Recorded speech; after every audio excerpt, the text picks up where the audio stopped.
से इनकलाब आया। लेकिन आपके लिए वो दुख थोड़ा ज्यादा इसलिए होता है कि जैसा भी सही जमशेदपुर वालों को झारखंड मिला, सरायकेला वालों को झारखंड मिला, धनबाद वालों को झारखंड मिला, बोकारो वालों को झारखंड मिला, हजारीबाग गिरिडीह को झारखंड मिला, रामगढ़ को झारखंड मिला, रांची को झारखंड मिला, लेकिन झारखंड बनने का हकदार और झारखंड में शामिल होने का हकदार पुरलिया, झारग्राम, बांकुड़ा के लोग भी रखते थे। आज बिल्कुल इस बात का अफसोस आपकी आंखों में भी झलक रहा है और हमें भी झलकता है। जो आंदोलन कोयलांचल में था, जो आंदोलन लोहांचल में था, कोयलांचल यानी हमारा जो कोलियरी कोयला का क्षेत्र है, धनबाद, बोकारो, गिरिडीह, हजारीबाग का हिस्सा, और लोहांचल यानी जमशेदपुर का क्षेत्र, वही आंदोलन आपके जंगल महल में भी था। जो त्याग कोयलांचल वालों ने किया था, जो त्याग लोहांचल वालों ने किया था, वही त्याग जंगल महल वालों ने भी किया था। लेकिन आज कोयलांचल वालों को, लोहांचल वालों को कहने के लिए झारखंड मिला, हालांकि अधिकार वहां भी उनको नहीं है। आज भी वहां उनको मजदूरी के लिए तरसना पड़ता है। उनकी जमीनों में कोयला, उनकी जमीनों में अभ्रक, उनकी जमीनों में लोहा, उनकी जमीनों में लगभग 80 प्रकार के मिनरल्स पाए गए हैं। लेकिन आज उन्हें नौकरी के लिए तरसना पड़ता है। लेकिन हाँ, उनके पास कहने के लिए है, हमारे काछे ए शब्द आछे कि हमरा झारखंड, हमरा पवाली झारखंड।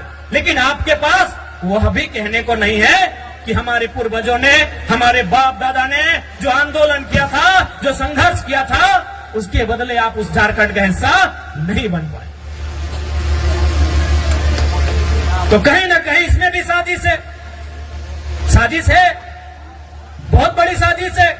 तो इसलिए नई पीढ़ी को यह प्रण लेना होगा कि हमारे पूर्वजों ने आंदोलन को जहां लाकर छोड़ा है, वो विरासत जो हमें देकर गए हैं, उस विरासत को यहां से फिर से हमें लेकर जाना होगा। क्या आप तैयार हैं? कि हमारा आने वाला भविष्य है, क्या वो आज के इस कार्यक्रम के माध्यम से ये प्रतिज्ञा लेंगे कि आप अपनी परंपरा, अपनी संस्कृति, अपनी मातृभाषा को बचाएंगे? क्या आप प्रतिज्ञा लेंगे कि आप अपने सामाजिक कार्यक्रमों को, अपने सामाजिक आंदोलन को आगे बढ़ाएंगे? क्या आप प्रतिज्ञा लेते हैं? आज आपको ये प्रण लेना होगा, क्योंकि 21वीं सदी में हम जी रहे हैं। आज बहुत जल्दी हम लोग दिशा से हट जाते हैं, अपने रास्ते से भटक जाते हैं। इसलिए आज नौजवान पीढ़ी को विशेषकर आपको ये प्रण लेने की आवश्यकता है कि आज हमारी पहचान क्या है, हमारी परंपरा क्या है।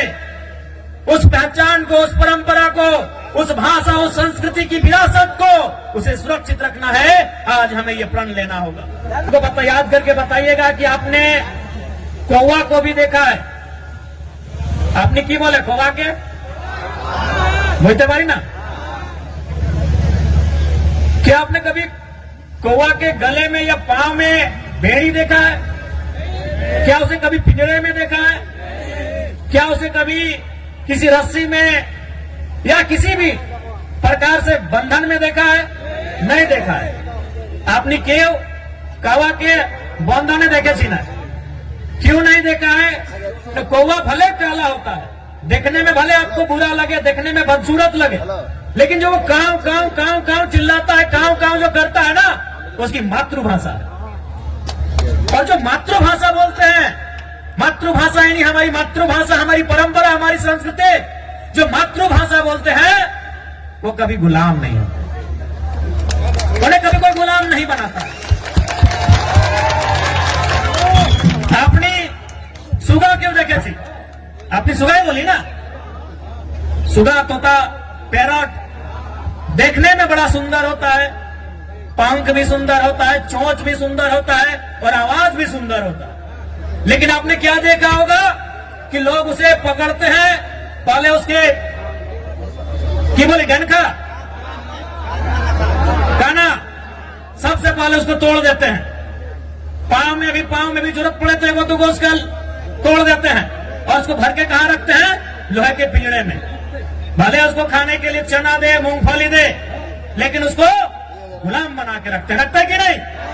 क्योंकि जो मिट्टू, जिसे कोई तोता कहता है, कोई सुगा कहता है, कोई पैरट कहता है, भले वो दिखने में सुंदर है, हरा है, चोंच लाल है, खाता भी बढ़िया बढ़िया है, लेकिन वो भाषा का नकल करता है। टेम टेम टेम टेम उसकी भाषा नहीं है, वो भाषा का नकल करता है, वो किसी और की भाषा को बोलने का प्रयास करता है, इसलिए लोग उसे गुलाम बना के रखते हैं।